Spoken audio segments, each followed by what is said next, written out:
బాపట్ల జిల్లా ఈపురుపాలెంలో శ్రీ సీతారామస్వామి వారి రథోత్సవం భక్తులను పరవశింపజేసింది. శ్రీరామనవమి ఉత్సవాల్లో భాగంగా ఈ వేడుకను నిర్వహించారు. తొలుత స్వామి అమ్మవార్లకు విశేష పూజలు చేశారు. అనంతరం సుందరంగా అలంకరించిన రథంలో కొలువుతీర్చి గ్రామోత్సవం నిర్వహించారు. భారీగా తరలివచ్చిన భక్తులు రథం తాడు లాగేందుకు పోటీ పడ్డారు.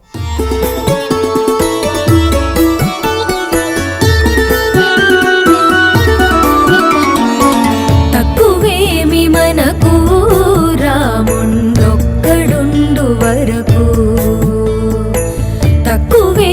మనకు రాముండొక్కడుండు వరకు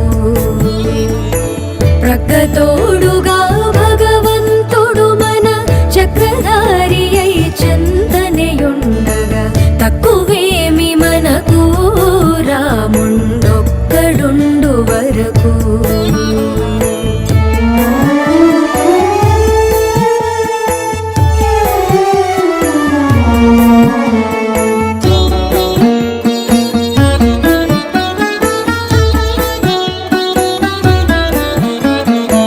ముచ్చు సోమగుని మును జంపినయా మత్స్యమూర్తి మన పక్షమునుండగా తక్కువేమి మనకు రాముండొక్కడుండు వరకు